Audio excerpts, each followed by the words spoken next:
जय गुरु जी। गुरु जी की प्यारी संगत, गुरु जी का आश्रम जूम सत्संग में आप सबका बहुत बहुत स्वागत है। संगत जी, आइए सत्संग की शुरुआत करते हैं और सत्संग को इनवाइट करते हैं मंजू पाल आंटी को। आंटी, आप प्लीज आए और गुरु जी का सत्संग शेयर करें। जय गुरु जी, शुक्राना गुरु जी। सुनने वाली संगत का, मंदिर मैनेजमेंट कमेटी का, स्पेशली गौरव अंकल का, जिन्होंने ये मौका मुझे फिर से दिया सत्संग करने का। अपने रब की वड्याई करना अपने आप में ही एक बहुत बड़ी बात होती है और हर कोई नहीं कर सकता। तो इस मौके का शुक्राना, गुरु जी का शुक्राना। थैंक यू गुरु जी। सत्संग का मौका गुरुजी ने बहुत बार दिया, बट फिर भी स्टार्टिंग से थोड़ी सी जर्नी शेयर करती हूँ। गुरुजी ने मुझे 2001 में अपनी शरण में बुलाया और अपने दर्शन दिए। घर से ही बुलाया था। मैं गवर्नमेंट स्कूल में टीचर थी। मेरी कलीग को बोला गुरुजी ने कि सारियां नु ट्रक खिंच पाके ले आते, सारियां रोंदियां पी हैं। अब वो मुझे सत्संग सुनाती रहती थी, 2000 से सुना रही थी, लेकिन जब तक रब की मर्जी ना हो तो हम जा भी नहीं सकते। सुन लेती थी, ऊपर से जाता था। परेशानियां भी बहुत थी। और जन्माष्टमी वाले दिन, भगवान के जन्मदिन पर ही, क्योंकि गुरुजी में ही सारे भगवान बसते हैं, ऐसे हमने सत्संग सुने हैं और देखा भी है। गुरुजी ने अपनी शरण में लिया और वो दिन था। बहुत सी संगत बोलती है, ये सत्संग मैं बहुत बार शेयर कर चुकी हूँ। जिन्होंने गुरुजी को फिजिकल फॉर्म में देखा है वो सभी ये बोलते हैं कि हमने उस टाइम उनको भगवान नहीं माना, हमें बाद में पता चला। उनको नहीं लगा कि हम भगवान के सामने बैठे हैं। बट मैं तो यही बोलती हूँ कि गुरुजी ने मुझे मनवा दिया। मैंने नहीं माना, उन्होंने मुझे मनवा दिया पहली बार के दर्शनों में कि ये जो सामने बैठे हैं ये कोई ऐसे साधारण इंसान तो बिल्कुल भी नहीं है, कोई साधु संत भी नहीं है, कोई गुरु भी नहीं है, ये एक गॉड है। ये उन्होंने समझा दिया मुझे और ये उनकी मेहर है। बहुत बहुत उनका शुक्राना। उसके बाद से पीछे मुड़ के नहीं देखा। ये बात अलग है कि मैं गुरुजी से ज्यादा बात कभी नहीं कर पाई, क्योंकि उनकी जो वेव्स थी, वाइब्स थी, उनको सहन करना भी बहुत मुश्किल था। दूर से ही मैं कांपने लग जाती थी और नजदीक जाते जाते तो मेरे स्वेटिंग हो जाती थी सर्दियों में भी। बट गुरु जी कई बार मुस्कुरा भी देते थे। कर्मास ऐसे थे, कर्मस को काटना था जो रब ने घर से बुलाया। I feel proud some time कि उन्होंने खुद अपने आप बुलाया। हम जैसे गंदे इंसानों को जिन्होंने इतने गंदे कर्म किए। पूरा ही, हम बच्चे अनमेरिड थे, हम सारे चारों ही जाया करते थे जाते जाते। लेकिन मुझे गुरुजी ने बहुत कम माथा टेकने का मौका दिया। मुझे दूर से ही भगा देते थे, चल मास्टर ने ऊपर। तो बहुत रोती थी मैं। मुझे लगता भी था कि मेरे कर्मस खराब हैं तो मैं माथा भी नहीं टेक सकती। 3-4 महीने ऐसा ही होता रहा। वापसी में मैंने, आज्ञा के टाइम भी उन्होंने मुझे माथा नहीं टेकने देना और स्टार्टिंग में भी। वापसी में गाड़ी में बैठ के मैं रोती हुई जाती थी। 3-4 महीने के बाद गुरुजी ने मुझे दर्शन दिए मेरे ननिहाल में, जहां पे मेरा बचपन बीता है। और मैं 10th में पढ़ती थी जिस रूम में, उस रूम में गुरुजी ने थर्सडे नाइट को मुझे दर्शन दिए।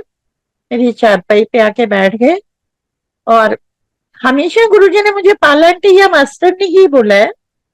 उस दिन कहते हैं वेख Manju, he called me by my name, जो कि कभी डिस्कस नहीं हुआ था। लेकिन भगवान को बताने की तो जरूरत भी नहीं होती। कहते मैं मत्था नहीं टेकन देंदा ते कि प्यार नहीं करदा, इत्थे रखदा दिल दे विच।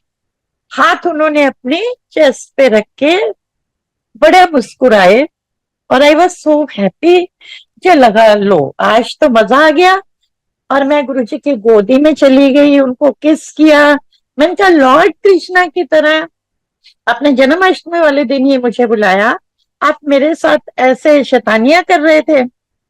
हंसने लगे और पूरे उन्होंने चरण खोल दिए, सॉक्स उतार दी, कहते ले मत्था टेक ले। मैंने उनके चरणों में किस किया, उनको हक किया और मेरा ड्रीम टूट गया। And I was so happy. Next day Friday था, गुरुजी ने डे 1 से मुझे फ्राइडे ही दिया था। और सेम थिंग हैपन, गुरुजी कैबिनेट पे बैठे होते थे एम्पायर स्टेट में, उस दिन भी ऐसे ही बैठे थे। मुझे देख के उन्होंने हमेशा अपने चरण ऊपर किए ताकि मैं माथा जमीन पे टेक पाऊं, लेकिन उस दिन उनके फोल्ड थे, उन्होंने नीचे किए। मुझे मौका दिया, जो उन्होंने ड्रीम में दिखाया था वो कंप्लीट किया। सेम थिंग मैंने जो ड्रीम में की थी वो उनके चरणों को लपेटा, किस किया, उनके शूज के ऊपर मैंने पूरी लिपस्टिक लगा दी। तो हंस रहे थे गुरुजी और मेरे हस्बैंड से बातें करने लगे। मुझे लगा ये तो बड़ा मौके वाली बात है, बड़ी फायदे वाली बात है, गुरुजी का ध्यान ही नहीं है, गुरुजी उधर बातें कर रहे हैं और मैं अपना काम करती रही। लेकिन हम बेवकूफ है ना, ह्यूमन सोचते हैं। उन्होंने मौका दिया था कि मैं डरूं नहीं, क्योंकि मैं डरती थी, तो उन्होंने मुझे मौका देके मेरे डर को भी निकाला और उन्होंने मुझे ब्लेस किया। बट बात में फिर भी कभी नहीं कर पाई। जो भी प्रॉब्लम होती थी मन में ही माथा टेकती थी तो बोल आती थी और गुरुजी उसको अपने आप ही सुन लेते थे और अपने टाइम पे सॉल्व कर देते थे। क्योंकि हम ह्यूमंस मांगते क्या हैं, घर मांग लिया, गाड़ी मांग ली, बच्चे मांग लिए, बच्चों की शादियां मांग ली, असली चीज मांगने की तो अक्ल ही नहीं थी। कि भगवान सामने बैठे हैं ये समझ आने के बाद भी ये अकल कभी नहीं आई कि इनसे मांगना क्या चाहिए। हमेशा मटेरियल चीजें ही मांगना, हे गुरु जी ये पूरा करो, गुरु जी ये पूरा करो।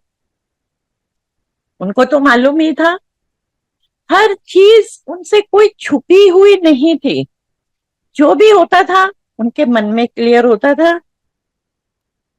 जिस पर्पस से गई थी घर चेंज करने के लिए, जिसके लिए मैं 6 साल से लगी हुई थी, वही उन्होंने 3 मंथ्स में कंप्लीट किया।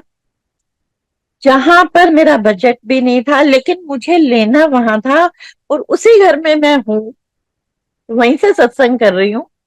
और वो गुरुजी ने मुझे दिया, डबल बजट पे दिया। तो ये भगवान ही दे सकते हैं। अरेंज उन्होंने कराया, मुझे तो पता भी नहीं चला कि वो कैसे चीजें होती चली गई। फिर हमने गुरुजी को घर की कीज दी। जब घर लिया उसमें बहुत सारी प्रॉब्लम्स आई। पूरा दिन कोर्ट में मैं रोती ही रही।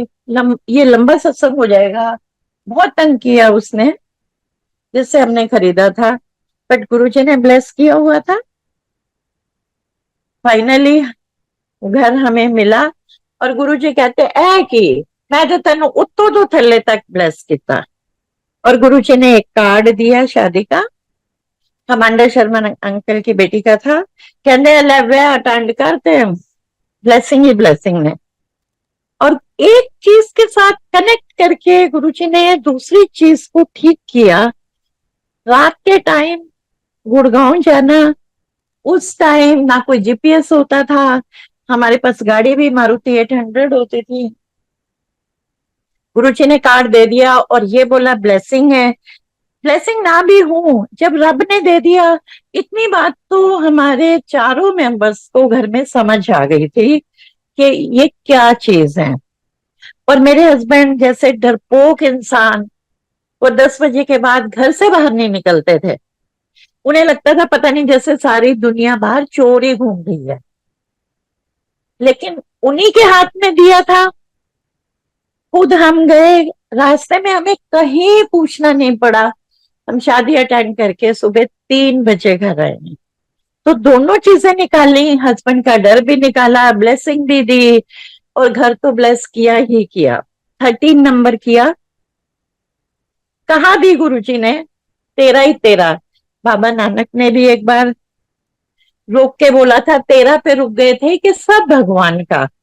तो लोग बुरा मानते हैं, लेकिन मुझे उन्होंने वो घर ब्लेस किया। खुद अपने हाथ से चाबियां और पेपर रात को दिखाए थे। वो पेपर इसलिए दिखाए थे क्योंकि प्रॉब्लम्स आनी थी, उन्होंने ऑलरेडी ब्लेस कर दिया था। जो इतना काटना होता है तो एक ही दिन गर्मी के महीने में, मई के महीने में कोर्ट में बैठ के रोना अपने आप में कोई बहुत बड़ा कर्म था जो गुरुजी ने कटवाया। एनीवेज हमारी जर्नी चलती रही, एक के बाद एक ब्लेसिंग गुरुजी ने दी। बट मेरे हस्बैंड की स्पिरिचुअल अपलिफ्टिंग भी की। उनको उस टाइम भी टेलीपैथी में गुरुजी सब चीज क्लियर करते थे और वो उन्होंने क्लियर किया। मेरी डॉटर की जैसे मैरिज कराई 2005 में, यूएस में कराई। 6 में वो गई, 1 साल की वेटिंग थी, वो भी 13 मंथ्स की वेटिंग थी। उसके साथ भी थोड़ी सी दिक्कत आई, फिजिकली खांसी वांसी हो गई थी, जो गुरुजी ने अपने पे ली। 13 मंथ्स में उसे भेजा। उसे भेजते कि अब हम सर्विस क्लास है तो लिमिटेड इनकम होती है, डबल रेट का घर दिलवा दिया, फिर गाड़ी चेंज करा दी, फिर डॉटर की शादी करा दी, फिर डॉटर की सिस्टर इन लॉ की मैरिज भी हमारे घर से करा दी और 2007 आ गया। जब जैसे ही डॉटर गई 6 में, कुछ टाइम के बाद गुरुजी कहते हैं मेरे हस्बैंड को, जा अमेरिका घूमा, कुड़ी नु मिला। उस टाइम तक हमारा बैंक बैलेंस 0 और मैं बहुत परेशान कि गुरुजी ने तो ऐसे बोल दिया जैसे यहां से उठ के दिल्ली में कहीं रजौरी तक ही जाना है, पैसे कहां से आएंगे। पर हम दिमाग लगाते हैं ना, इंसान है। गुरुजी ने वो भी अरेंज कराया। 16 मार्च को गुरुजी ने 7 में मेरे हस्बैंड को यूएस भेजा और 2007 31 मई को यूएस में ही थे, गुरुजी ने समाधि ले ली। पैसे भी अरेंज कराए और न्यू लाइफ भी दी। ये मैंने बहुत बार क्लियर किया है। गुरुजी ने क्लियर, जो शिव जी की प्रतिमा है बीचों बीच, उसके अंदर टैंक में मेरे हस्बैंड की बॉडी दिखाई थी मुझे गुरुजी ने। उस टाइम गुरुजी फिजिकल फॉर्म में थे और मैं मंदिर में थी, बट ये विजन में दिखाया था गुरुजी ने। और मैं देख रही हूँ एक आंटी और भी लेटी हुई है वहां, उनका भी कुछ ऐसे बॉडी नहीं हिल रही है। तो मैं मन में सोचती हूँ कि ऐसे तो यहाँ पे खत्म हो जाएंगे ये सोचते हुए मैं हॉल में जाकर ध्यान लगा लेती हूँ। 3-4 घंटे बीत जाते हैं। मैं फिर आती हूँ कि गुरुजी को रिक्वेस्ट करती हूँ, गुरुजी प्लीज इनको बाहर निकाल दो। तो वहां गुरुजी मुझे खड़े मिलते हैं और कहते हैं कुछ नहीं होंदिया गैनू, चाहे अपनी जान ना देनी पड़े। और उन्होंने वो क्लियर भी किया कि इनकी जगह बदलवा रहे थे यूएस भेज के, न्यू लाइफ देके। 7 में उनकी लाइफ खत्म थी। संगत जी सोचो उस टाइम कितना हमारे साथ ट्रेजिक हो जाता अगर ऐसी कोई हैपनिंग हो जाती। लेकिन इस रब ने हमें बचाया। और न्यू लाइफ कौन दे सकता है? एक भगवान दे सकता है, कोई ऐसे साधु संत पंडित मौलवी नहीं दे सकते। 7 में फिर गुरुजी ने 16 मार्च को फ्राइडे के दिन ही, डेट नहीं बताई, लेकिन हमारे साथ जो हुआ वो 16 मार्च का ही हमने कराया। ने पूछा गुरुजी से कि गुरुजी किस डेट को कराएं? कहते तू कोई भी करा ले। और फ्राइडे को हम दर्शन करके एयरपोर्ट छोड़ने गए और उसके साथ एक कनेक्टिंग सत्संग है। मेरे फादर बिल्कुल नहीं मानते गुरुजी को, कुछ भी बोलने के लिए वो रेडी रहते हैं। अब ब्रदर मेरा है नहीं, हम 3 सिस्टर्स हैं। डॉटर भी यूएस चली गई थी और दोनों सिस्टर्स भी बाहर थी। तो अकॉर्डिंगली, जो रिलेटिव्स के अकॉर्डिंग मेरे पापा को एयरपोर्ट जाना चाहिए था, बट वो नहीं गए क्योंकि हमें गुरुजी के दर्शन करने जाना था और उनको नहीं जाना था, तो वो नहीं गए। वो घर से ही बाय करके चले गए। तो उस दिन मैं बड़ा ही रोई थी। पर उससे पहले मैं गुरुजी को ये प्रे करती थी कि मैंने भगवान के दर्शन किए, तो मेरे पेरेंट्स को भी कराओ। आप चाहे उनको ब्लेस करो या नहीं करो, लेकिन आप उनको दर्शन जरूर दो एक बार। अब 16 मार्च तो हो ही गई थी। नेक्स्ट 23 मार्च को मेरे पापा ने मुझे खुद बोला कि तेरे गुरुजी के पास जाना है। बहुत गुस्सा आया मुझे उस टाइम, तो मैं कब से बोल रही थी, बताती भी थी तो उठपटांग बोल देते थे। बट देन आई रिकॉर्ड कि मैंने गुरुजी से खुद ही तो मांगा हुआ है कि इनको दर्शन दो, तो गुरुजी ने उनको भी फिजिकली दर्शन दिए। उसके बाद टाइम ही कितना रह गया था, अप्रैल का और मई का मंथ था, फिर गुरुजी ने चोला ही छोड़ दिया। तो मन की हमारी हर प्रेयर को सुनते हैं, चाहे सच कोई बात नहीं की, लेकिन गुरुजी ने उन्हें फिजिकली दर्शन भी दिए और लंगर भी खिलाया। तो जैसा कि हम सुनते भी आए हैं और देखते भी आए हैं कि एक भी मेंबर घर का आता है तो उसे गुरुजी ब्लेस करते हैं, पूरे परिवार को करते हैं, और वो किया। और लॉन्ग उसके बाद लेटर ऑन मेरे पापा को प्रोस्टेट कैंसर हुआ, जो बिना ऑपरेशन के गुरुजी ने क्योर किया। वो माने या ना माने, बट गुरुजी ने अपने सारे काम किए, हर फैमिली मेंबर को वो उसी तरह ब्लेस करते हैं। 2001 में जैसे मैं गई थी, तो मैंने जैसे सत्संग शेयर किया कि मेरा ननिहाल जो है, ननिहाल में मेरा बचपन बीता है, क्योंकि पापा की जॉब रेलवे में थी और वहां कई बार ऐसे छोटे छोटे जगहों पर स्कूल नहीं होते थे। तो मेरे मामा मामी से मुझे बहुत प्यार था, और उन्हीं दिनों मेरी मामी को हार्ट अटैक आया और उनकी ओपन हार्ट सर्जरी थी, विच वॉज वेरी सीरियस। 2001 में आज से पहले तो टेक्नोलॉजी उतनी एडवांस नहीं थी, अब तो बहुत चेंजेस हो गए हैं। तो डॉक्टर्स ने बोला हुआ था कि चांसेस बहुत कम है, लेकिन उनका भी स्पिरिचुअल लेवल बहुत स्ट्रांग था। मैंने गुरुजी का जैसे पेंडेंट पहनते थे उस टाइम, गोल्ड में बनवा के और गुरुजी से ब्लेस करवा के पहनते थे। अब तो पता नहीं कितना कुछ बनने लग गया है। मेरे according that is very very wrong. हर चीज में गुरुजी के स्वरूप लगा देते हैं। ओनली गले में ही हम पहनते थे और गुरुजी से ब्लेस करवा लेते थे। तो वो जब भी गुरुजी के पेंडेंट को मेरे गले में देखती थी तो माथे से लगा के उन्हें प्रणाम किया करती थी। तो उनके ऑपरेशन के टाइम मेरी मदर की डेथ हो गई थी 74 में, जबकि हम बहुत छोटे छोटे थे, हम 4 सिस्टर्स थे।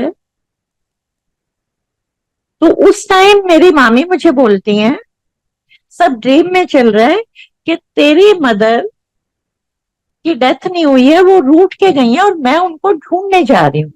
तो संगत जी आप देखो, उनको ढूंढने के लिए वो कहाँ जाएंगी, और उधर से वो सीरियस है।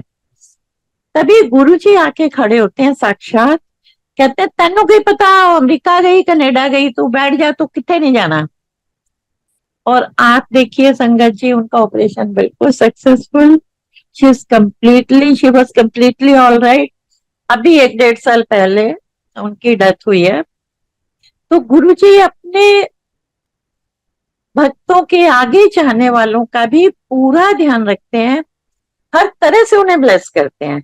अब तो उनका सारा परिवार ही, मेरे मामा मामी का, पूरी तरह से गुरुजी से जुड़ा है। वीकली सत्संग भी कराते हैं। तो बहुत कुछ हो गया। हालांकि वो गुरुजी को नहीं मानते थे, पर जिसको भी मानते थे पूरे मन और तन भी लगाते थे, धन भी लगाते थे, मन से भी करते थे, पूरी सेवा करते थे। सम्मेलन हुआ करते थे उनके यहाँ पे। अब वो गुरुजी को भी मानते हैं। हर चीज को वो टाइम टाइम होता है, क्योंकि जब तक गुरुजी चोले में थे इतनी ज्यादा संगत नहीं थी, और किसी को समझाएं भी तो उन्हें समझ में नहीं आता था। जिसको गुरुजी ने जोड़ना होता था तो अपने अकॉर्डिंग बुला लेते थे। जैसे मेरे जैसे तुच्छ इंसान को, जिसको उस टाइम साउथ दिल्ली का कुछ आइडिया भी नहीं था, लाजपत नगर से ज्यादा हम कहीं दूर नहीं जाते थे, और गुरुजी ने यहाँ नॉर्थ दिल्ली से, शालीमार बाग से हमें वहां बुलाया, जो हमारे लिए एक बहुत बड़ा अमेजिंग एक्सपीरियंस था। और वहां जाके तो ऐसे लगता था कि हेवन में आ गए हैं।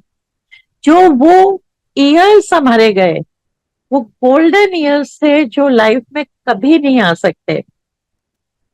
सामने भगवान बैठे हैं और हम उनको देख रहे हैं, इससे बड़ी क्या बात हो सकती है।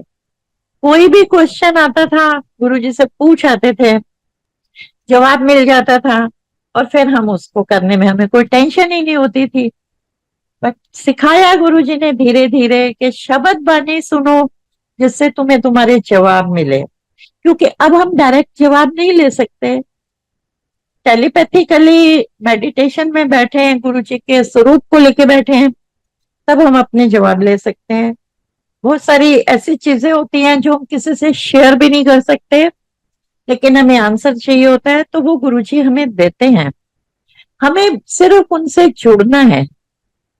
सही, मेरी डॉटर के साथ जब उसको भेजा गुरुजी ने 6 में, यहाँ से 5 में शादी करा के 6 में भेजा, वहां जाते गुरुजी ने उसे शिव पुराण एक ब्लेस करके दी, 2 स्वरूप ब्लेस करके दिए, और कहते हैं कि बहुत चंगी कुड़ी है, मैं आप छड़ के आवांगा। उन्होंने मेरे हस्बैंड को बोला था, और उधर प्लेन में 2 सीटें खाली थी, जिसमें उसे फील हो रहा था कि मेरे साथ कोई बैठा हुआ है, और गुरुजी ऑलरेडी बोल चुके थे, और ऐसे फूलों की तरह छोड़ के आए, उसकी लाइफ को वहां सेट किया। धीरे धीरे बहुत सारी चीजें उसके लाइफ में गुरुजी ने चेंज की। जॉब भी उसे दी, यहाँ के लाइसेंस पे उसने ड्राइविंग भी स्टार्ट कर दी। उसके ड्राइविंग का बड़ा अमेजिंग सत्संग हुआ उसके साथ। यहाँ ड्राइव करती थी, उसका पैशन था ड्राइविंग में, उसे बहुत इंटरेस्ट था, और यहाँ की ड्राइविंग पे उसे वहां का लाइसेंस भी मिल गया, लेकिन फाइनली लेना था। पर मजे वाली बात, 2 बार वो फेल हो गई। तीसरा और लास्ट जब चांस था, वो बहुत ज्यादा परेशान थी, थोड़ी तबीयत भी खराब थी, तो उसने गुरुजी को बोला, गुरुजी अब तो मैं जॉब पे भी नहीं जा पाऊंगी, क्योंकि मुझे फिर रिटर्न प्रोसेस से सब जगह से निकलना पड़ेगा। तो उतनी देर में एक अंकल आए जो गुरुजी की तरह ही थे। उन्होंने इनसे पूछा, बेटा आपका लाइसेंस नहीं बन रहा, आपको दिक्कत आ रही है? तो उन्होंने बोला कि, इसने कहा, हाँ जी अंकल आप इंडियन हो? कहते हैं हाँ। तो वो अंकल कहने लगे कि मैं यहाँ काउंसलर हूँ, आप मुझे पहले कहते तो मैं आपको सारी चीजें बता देता, मुझे पता है आप कहाँ पे गलती करते हो। तो माइनर मिस्टेक्स ये किया करती थी, और वहीं पे ये फेल हो जाते थे।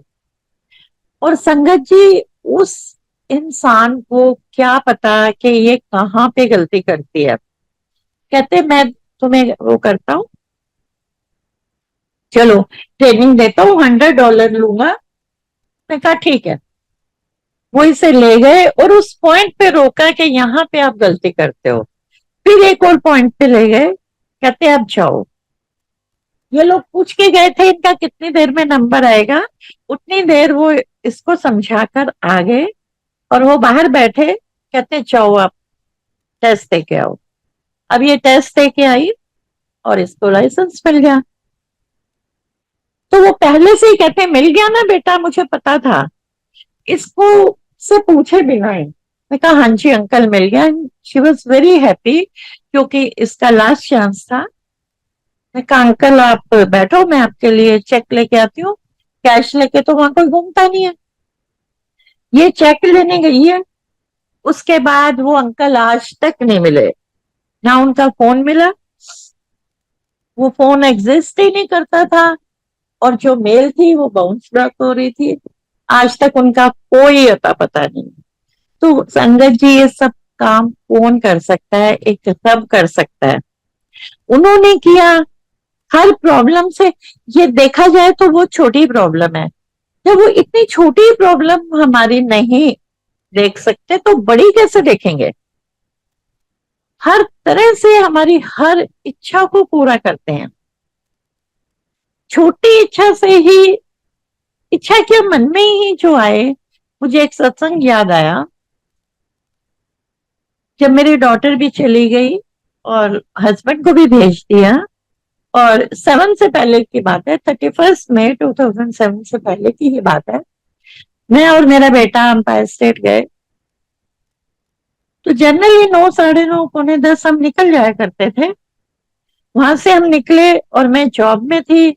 सुबह मुझे 6:45 स्कूल के लिए निकलना होता था। तो ऐसे ही मन में चल रहा है, और मेरा बेटा चूजी नहीं है, उसे आप अजवाइन की, प्याज की कोई भी पराठे दे दो वो खा लेता है, एडजस्ट कर लेता है। तो मुझे एकदम से ध्यान आया कि घर में आज तो प्याज भी नहीं है, और इतनी अर्ली मुझे निकलना है, तो मैं इसके लिए बनाऊंगी क्या। अपने ही मन में सोच रही हूँ, और ये बात कोई गुरुजी को कहने वाली है ही नहीं, और मैंने कही भी नहीं। तो साउथ कैंपस जैसे ही आया, रात के अंधेरे में 12 बजे, एक जो ये सब्जी वाली रेड़ी लेके कोई बंदा खड़ा था, उसके पास खड़ा था, खाली रेड़ी थी। तो मैंने अपने बेटे को बोला, लग रहा है कोई सब्जी वाला है, तो गाड़ी थोड़ी पीछे कर ले, हम प्याज ले लेते हैं। इसने गाड़ी पीछे की, इसने कहा लग तो रहा है। अब बैक सीट का जो ग्लास था वो खुला था। मैंने उससे पूछा, भैया प्याज है? उसने वो उठा के थैले का थैला हमारी गाड़ी के पीछे रख दिया। मैंने कहा कितने के हैं? कहते 15 रुपए के। अब मैंने नोट चेक किए, एक बड़ा नोट था, 500, 1000 का था, एक 10 का था। तो मैंने उन्हें बोला कि आप या तो प्याज निकाल लो या फिर आप एक नोट खोल दो। कहते कोई फर्क नहीं पड़ता, आपने यूज किया या मैंने किया, आप ले जाओ। पहले तो मैं उनका मुंह देखती रही, मैंने कहा कैसे बोल रहे हैं। मैंने कहा मैं आपसे प्याज के पैसे क्यों लूंगी। हंसने लगे। कहते हैं एक्चुअली मैं ना सब्जी वाला हूँ ना मैं फ्रूट वाला हूँ, मैं तो किसी की वेट कर रहा था, मैंने अपने घर के लिए लिए थे। तो संगत जी, सोचने वाली बात है कि वो प्याज ही क्यों लेके खड़े थे, और मेरे दिमाग में प्याज ही क्यों आया। और पीछे ग्लास भी खुला हुआ था।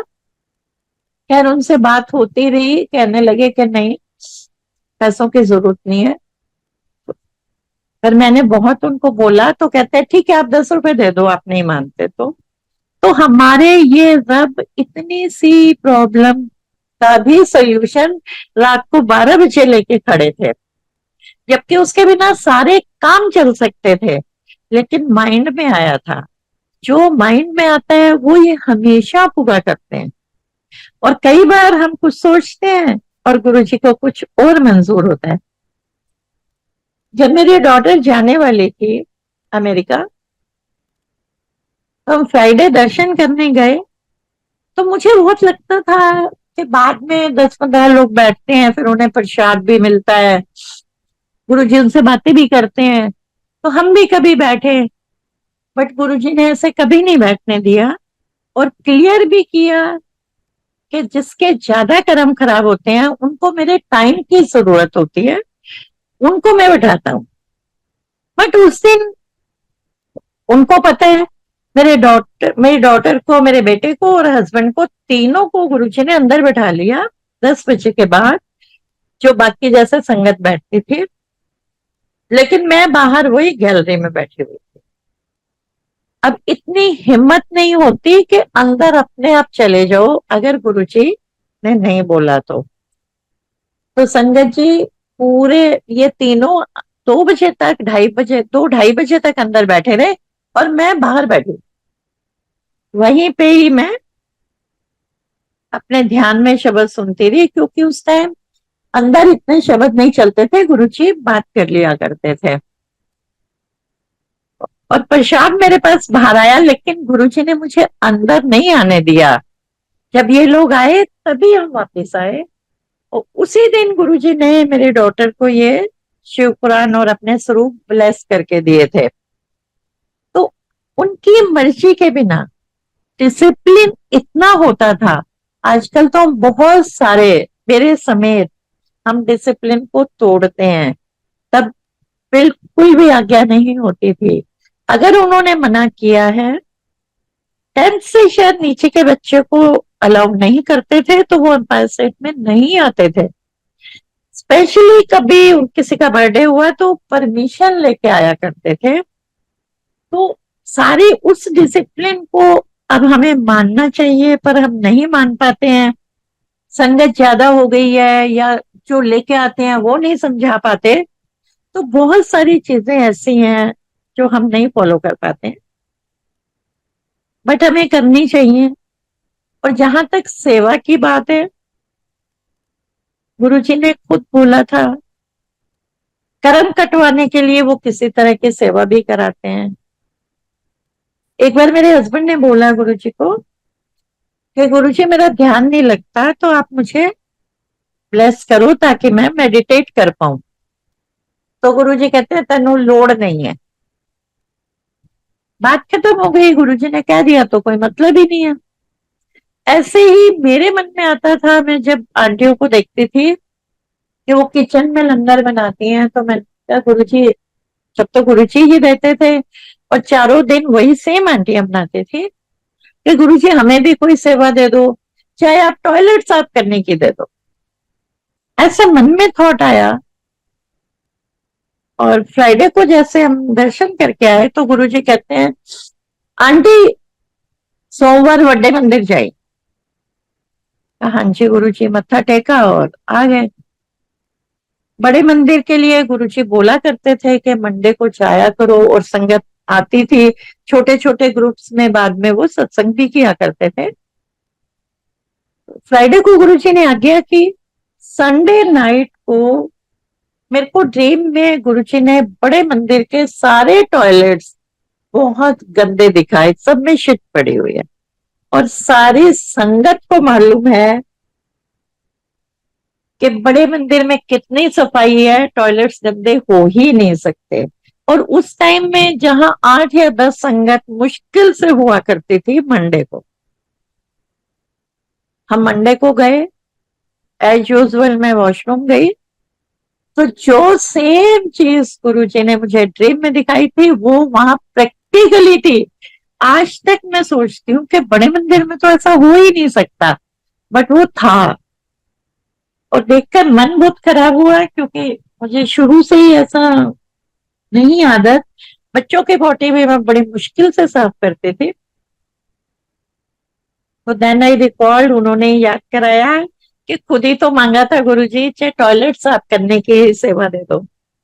तो फिर मैं वो करके आई, क्योंकि मैंने खुद मांगा था। तो संगत जी, ये सारी चीजें कोई ऐसे नहीं हमारी चॉइस से होती, जो हमारे मन में होता है वो उसी चीज को खुद क्रिएट करके हमें देते हैं कि तूने मांगा था। और शायद जितना टाइम गुरुजी चोले में रहे, मंडे के लिए उन्होंने मुझे 5 या 7 बार बोला होगा अलग से कि बड़े मंदिर जाना। एक जनरल ऑर्डर तो गुरुजी ने दिया ही हुआ था कि जाया करो, लेकिन अलग से जो बोला उनमें से ये एक भी था, क्योंकि मेरी डिमांड थी।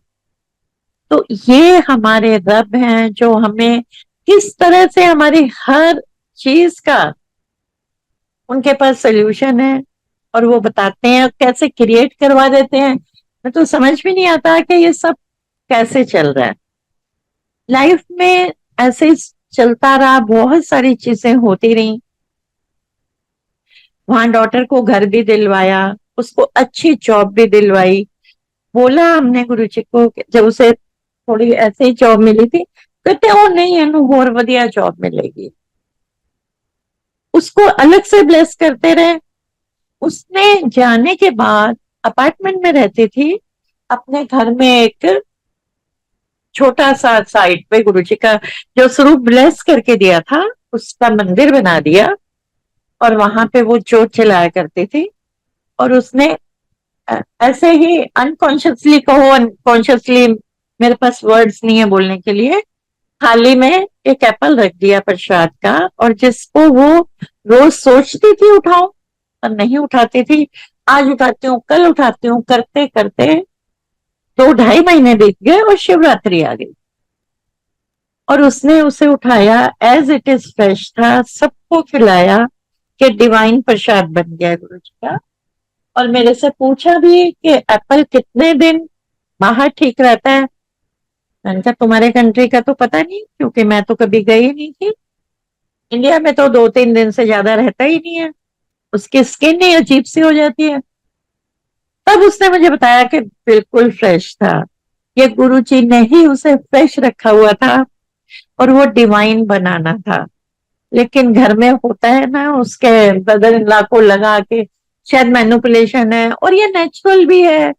जो नहीं मानता उसे तो ऐसे लगता ही है कि यहाँ की वेदर कंडीशंस ऐसी हैं इसलिए ये ठीक है।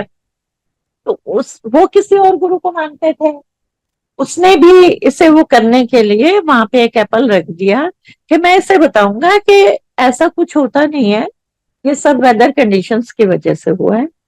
लेकिन वो तो 3-4 दिन के अंदर ही पूरे अपार्टमेंट में स्मेल आ गई। उस एप्पल को, जो नेचुरल चीज है वो होनी ही थी, ये तो गुरुजी ने इसे वो डिवाइन बना के देना था और वो दिया। देन वहां के उनके फैमिली मेंबर्स ने, उन्होंने फिर गुरुजी को माना भी और बोला भी कि वी आर सॉरी, हमारा कुछ पर्पस ऐसा था, तुम्हें बताना चाह रहे थे। लेकिन हम क्या भगवान को चैलेंज कर सकते हैं? हर एक के अपने थॉट्स हैं, वो जो भी करें, उन्हें जैसा भी लगे वो करते हैं। हर चीज गुरुजी ने, एक भगवान कर सकता है ना, वो वाले मैं सत्संग आपको सुना रही हूँ। आपको अपना पिछला बर्थ कौन बता सकता है? कहने को पंडित वगैरह बोलते हैं, लेकिन वो कुछ सच्चाई नहीं होती। जैसे मैंने स्टार्टिंग में बोला कि 74 में मेरी मदर की डेथ हो गई थी, छोटे छोटे थे, 4 बहनें थी। तो मेरे मन में कहीं ना कहीं ये रहता था कि मेरी मदर की सोल कहाँ गई, क्योंकि उस टाइम एक तो लाइफ इतनी टफ हो गई थी, सब कुछ बड़ा बेकार हो गया था। तो ये मैं सोचती रहती थी। मेरी सबसे छोटी सिस्टर थी, जब सेकंड बेटी 97 में बॉर्न हुई, तब तक मैंने ऐसा फिजिकली गुरुजी के दर्शन नहीं किए थे। लेकिन मेरे ड्रीम में मेरी मदर ने आके मुझे बोला कि मुझे मेरा घर मिल गया और मैं अपने घर में आ रही हूँ, मेरी डॉटर की छोटी बेटी के फॉर्म। क्योंकि मैंने सोचा था, हम मेरा ब्रदर नहीं था, इसकी सेकंड में डॉटर हो रही थी, तो मुझे लगा कि ओ, इससे तो एक ही बेटी रहती, 2 हो रही हैं। कहीं ना कहीं इंडियन थॉट्स कह सकते हो। और क्योंकि अपना ब्रदर नहीं था तो भी एक वो चीज थी। एनीवेज, वो बात खत्म हो गई। तो मेरी मदर मुझे ड्रीम में कहती हैं, और मैं लॉजिक बहुत लगाती हूँ, गुरुजी ने भी मुझे कहा था वास्तव नहीं है किंतु परंतु है। तो वो पहले ही मेरी मदर ने मुझे जवाब दे दिया, कहते तू की चाह रही सी मैं ना पैदा हुआ थे। अब मैंने तो मन में सोचा था, वो ड्रीम में आके उन्होंने मुझे बोला कि मैं ना पैदा हुआ, तेन पता है मैं कितनी जगह कितने जन्म लिते, कितने कितने पैदा हुई, कितने कितने मरी, तो मैनू अपना फाइनल ठिकाना मिले। सुबह उठ के मैं बड़ा ही रोई कि मैंने क्या सोचा। बट कहीं ना कहीं ये दिमाग में था कि कहीं मेरे ऐसे ही विचार हैं, मैं सोचती थी, या ये ठीक है, ऐसा क्या है, ये चलता रहता था। और जब मैं 2001 में गुरु जी के पास आई, तो मुझे एकदम याद आया कि मैं ये गुरु जी से पूछती हूँ। तो गुरुजी ने यस बोला। मैंने कहा गुरुजी, मतलब बहुत शॉर्ट में उनसे ज्यादा बात कर ही नहीं सकते थे। तो कहते हैं हाँ, जो तूने देखा है वो बिल्कुल ठीक है। तो पिछला बर्थ भी कौन बता सकता है? ये रब बता सकते हैं। हमारी हर जर्नी को वो क्लियर करते हैं। जो जो क्वेश्चंस हैं मेरे साथ तो एटलीस्ट, बाकी और संगत के साथ, सभी के साथ होता है, मैं कोई अलग नहीं हूं। जो आपके मन में आता है वो क्लियर करते हैं। ये वो भगवान है जो कलयुग में हमें मिले, जिनके हमने दर्शन किए। बहुत प्राउड फील होता है कि हमने भगवान को देखा है, भगवान को छुआ है, उनके साथ टाइम स्पेंड किया है। तो हमें शुक्राना करना चाहिए हर चीज के लिए। ये नहीं कि ये चीज नहीं मिली तो चलो उससे पूछते हैं, उससे पूछते हैं। हमने कर्मास को तो काटना ही काटना है, और वो कटवा भी रहे हैं, हर तरह से कटवा रहे हैं। जो 10% है वो भी नहीं कटते, और हमारे नाक में दम हो जाता है। और पूरे दे दे तो हमें पता चल जाए हम कहाँ पे स्टैंड करते हैं। हम अपने आप में प्राउड बहुत फील करते हैं कि हम कुछ है, लेकिन हम कुछ भी नहीं है। उनकी वजह से एटलीस्ट मुझे तो इतना पता है, मैं और मेरा परिवार जिंदा है। लेकिन ये नहीं मिले होते तो हम कहाँ कहाँ बिखर के हमारी क्या क्या हालत हो चुकी होती, हम सोच भी नहीं सकते। तो थैंक यू गुरु जी। सत्संग बहुत लंबे हो जाते हैं, बहुत सारे हैं, लेकिन टाइम लिमिट होती है। सुनने वाले की भी हिम्मत होती है। कहना भी होता है कि सत्संग सुनने से बड़ा कल्याण होता है, पर कई बार मैंने देखा है संगत नहीं सुनना चाहती। कुछ एक सत्संगों में देखा है वो प्रसाद लेके उठना शुरू कर देते हैं, जबकि ये गुरु जी का डिसिप्लिन नहीं था। सत्संग अगर हो रहा है, अगर वो 10 बार भी सुना है तो ये मैंडेटरी है कि उसे सुने।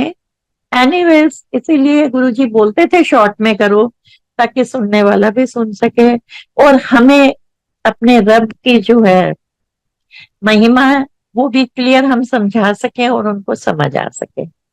वंस अगेन मंदिर कमेटी का, गौरव अंकल का, विक्रम, कुणाल, राजीव अंकल, सबका बहुत बहुत शुक्राना। जो भी इसके होस्ट हैं, जो इस जूम प्लेटफॉर्म को कंडक्ट कर रहे हैं, सबका शुक्राना ये मौका देने का, और गुरु जी का शुक्राना। Thank you Guru ji, thank you so much.